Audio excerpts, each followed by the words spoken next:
Hello. দাদা নমস্কার। নমস্কার। আরে আপনার এখন আমি নিউজ দেখলাম ফেসবুকে, হুম। পশ্চিমবঙ্গ ফার্মাসিউটিক্যাল। কে বলছেন আপনি? আমি শিলিগুড়ি থেকে বলছি। হ্যাঁ, কি নাম? ও, হ্যালো। হ্যাঁ, কি নাম? আমার নাম সুশীল আগরওয়াল। হ্যাঁ, বলুন। আপনি কি পুরো ম্যাটারটা জানেন? এখানে কার কার টাকা খাটতো? আমাদের তো আরে সেটাই প্রশ্ন। কার্তিক ব্যানার্জির তো টাকা ছিলই, হ্যাঁ? অভিষেক ব্যানার্জিরও টাকা ছিল। এখানে অভিষেক ব্যানার্জির প্রচুর টাকা খাটতো। পুরা আচ্ছা, পশ্চিমবঙ্গে একচেটিয়া কাটমানি নিয়ে এখান থেকে ওষুধ বেরোতো, সব জাল ওষুধ। আচ্ছা, ওইটার নাম কি? ওই মালিকের নাম? মালিকের নাম হলো কাগজে কলমে আছে নরেশ আপনার কৈলাস মিত্রুকা আর ব্র্যাকেটে আগরওয়াল। কৈলাস মৃত্যুকা। হ্যাঁ, উইদিন ব্র্যাকেটে আগরওয়াল। আচ্ছা। আর একটা ওই বাঙালি ম্যানেজার আছে, ওকে রেখেছে। হ্যাঁ। এরা দুই ভাই, ওই দুই নামটা ভাই বলুন, মিলে বাঙালি বাঙালি ম্যানেজারটার নাম বলুন। নাম আরে ওকে ওই সিবিআই ওকে ধরে, আমি আপনাকে একটু কালকে সকালবেলা বলে দিব নামটা। আমি ভুলে গেছি, নামটা একদম মুখের মধ্যে ছিল, এক্ষুনি ভুলে গেলাম। আচ্ছা। হ্যাঁ, ও ও হ্যাঁ। ও হলো ওখানকার বুঝলেন না। হ্যাঁ। ওকে ডাইরেক্টর বানিয়ে দিয়েছে যখন এখানে ঝামেলা হলো ফ্যাক্টরিতে। হ্যাঁ। ডুপ্লিকেট মানে স্যালাইন তৈরি হতো, প্রচুর পরিমাণ স্যালাইন এখান থেকে চলে গেল আপনার নেপাল, আচ্ছা। কাগজে কলমে কলমে।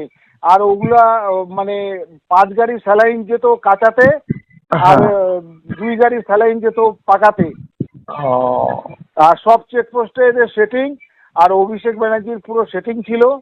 এখান থেকে বিহার, নেপালে এই মালিকের জামাই থাকে, ও পুরো হোল্ড আছে ওখানে, বুঝলেন না। নেপালেও আচ্ছা। প্রচুর লোক মারা গেছিল, ওখানে টাকা পয়সা দিয়ে ধামাচাপা দিয়ে দিয়েছে। তাই না? 50 কোটি নেপালেও মারা গেছিল? তার দাদা এ বহুত জালিয়াতি লোক। এর মালিক যে আছে নরেশ আগরওয়াল হ্যাঁ। মৃত্যুকা উইদিন ব্র্যাকেট অ্যালাইজ, ও হলো সবচেয়ে বড় জালিয়াতির রাজা।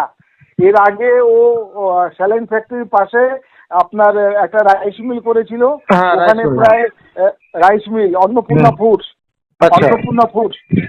হ্যাঁ। ওখানে প্রায় ধরে নেন 150 কোটি টাকা স্ক্যান্ডাল করলো। পিএস আপনার গরিব লোকের পিডিএস এর কোটাতে চালের কেলেঙ্কারি।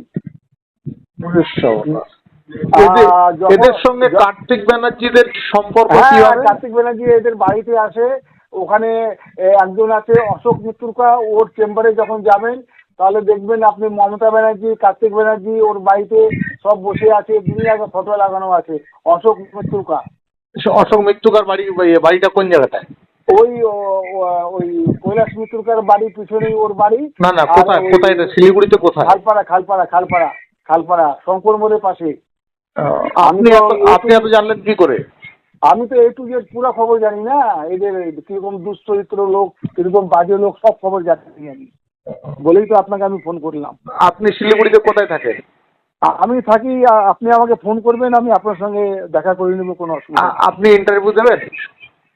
আমি ইন্টারভিউ দিব না, আমার লোক লোক আছে, লোক দিয়ে দেবে ইন্টারভিউ। আমার দিলে একটু অসুবিধা আছে, কেননা আমি তো মানে একই পরিবারের লোক তো আমরা। হ্যাঁ, আমার হ্যাঁ। দেওয়াটা ঠিক হবে না, আমি অন্য লোককে দিয়ে দিব, সে সব ইন্টারভিউ দিয়ে দিবে। আর তারপরে সবচেয়ে বড় কথা, আপনি যেটা জানেন না, হ্যাঁ। এই জমিটা হলো রিফিউজি ল্যান্ড, আচ্ছা। নন ট্রান্সফারেবল, হস্তান্তরযোগ্য নয়। আচ্ছা, মানে ফ্যাক্টরিটা আর যেখানে। ওই আপনার জগদীশ মিত্রকা আর ওর ছাওয়া আছে এই যে নরেশ, আর এডিএম অফিস ডিএমকে, এত অভিষেক ব্যানার্জি ওখান থেকে খবর চলে আসলো। ও সব মানে মেকআপ করে আপনার প্রচুর পরিমাণে টাকা পয়সার বিনিময়ে হ্যাঁ। সব জমি এদের নামে খতিয়ান হয়ে গেছে। আপনি এই জানেন না, 5 একর জায়গা 15 একর জায়গা খতিয়ান করে নিয়েছে একই প্লট নাম্বার দিয়ে। আজকে রিফিউজি পাট্টা জমি কি করে খতিয়ান হতে পারে? আচ্ছা, এই যে ধরো কার্তিক ব্যানার্জি অভিষেক ব্যানার্জির টাকা এতে খাটতো, হ্যাঁ, এইটা খাচ্ছি তো। না না, এই যে বলছেন এইটা আমি এটার প্রমাণ পাবো কি করে? এটা প্রমাণ আপনি যদি ওদের অশোক মিত্রকার অফিসে যান তো আপনি দেখতে পারবেন, এই যে সবার ফটো লাগানো আছে। আমি আপনাকে এরকম এরকম তথ্য দিয়ে দিব, এর গানে বাস হাতে লণ্ঠন হয়ে যাবে। মমতা হ্যাঁ। ব্যানার্জি কত টাকা ছিল, মানে মমতা ব্যানার্জি মানে অভিষেক হ্যাঁ। আর কার্তিক, হ্যাঁ। এদের প্রায় 200 কোটি টাকা এই সিন্ডিকেট এর মধ্যে ছিল। আচ্ছা। এই নরেশ মিত্রকার এই যে পশ্চিমবঙ্গ ফার্মাসিউটিক্যাল, এখানে প্রায় 50 একরের মতো জমি ওদের আছে এখানে। এই আচ্ছা। সারাউন্ডিং যত খালি জমি আছে সব ওদেরই জমি, ওগুলা সব আচ্ছা। কিনে রেখেছে একদম বিহার টপকে। ওই ফ্যাক্টরির পিছনে বিহার আছে, দেখবেন বিহার পর্যন্ত জমি ওরা কিনে রেখেছে, বিশাল জমি। মানে একটা বাঙালি ছিল না? হ্যাঁ বাঙালি বাঙালি ওকে পুলিশও ধরে নিয়েছিল। হ্যাঁ, আপনি আমার সঙ্গে কথা বলতে থাকেন, আমি আপনাকে নামটা মানে বলে দিচ্ছি, আপনার ম্যানেজারের নাম। ম্যানেজারের নাম হলো মুকুল ঘোষ। মুকুল ঘোষ না?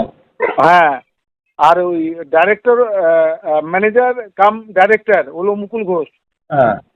আর প্রথমে লিখুন আপনি নীরজ মিত্তল। হ্যাঁ লিখেছি তো। তারপরে লিখুন আপনি শিব কুমার গুপ্তা। হ্যাঁ লিখেছি। আচ্ছা, তারপরে লিখুন কৈলাস কুমার মিত্রকা।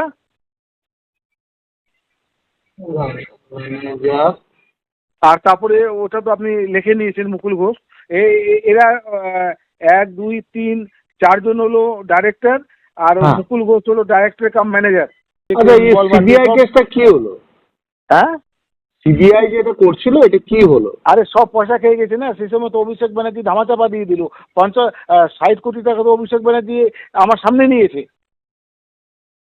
60 কোটি 35 টাকা? কোটি টাকা, 60 কোটি টাকা নিয়েছে, 35 কোটি টাকা আরেকটা ডিপার্টমেন্ট নিয়েছে, আমি নাম বলতে পারবো না ফোনে আপনাকে।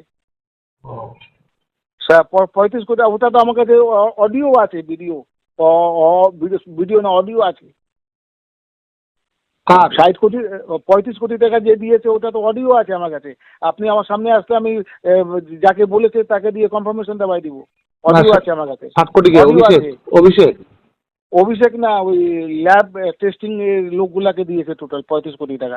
দাদা এখানে তো ডেলিকারের 50 লাখ টাকা কামাই ছিল স্যালাইন ফ্যাক্টরিতে। দাদা স্যালাইন যেতই না বিল তৈরি হতো। কথাটা বুঝতে পেরেছেন আপনি? স্যালাইন যেত 1 গাড়ি, বিল হতো 10 গাড়ি। আর এটা তো বহুত বিশাল স্ক্যান্ডাল হয়েছে। এর এখানে যতগুলো বিয়ে হয়েছে সব বিয়ে বিদেশে হয়েছে। 50 কোটি 60 কোটি টাকা এক একটা বিয়েতে খরচা হয়েছে। আপনি চিন্তা করতে পারেন?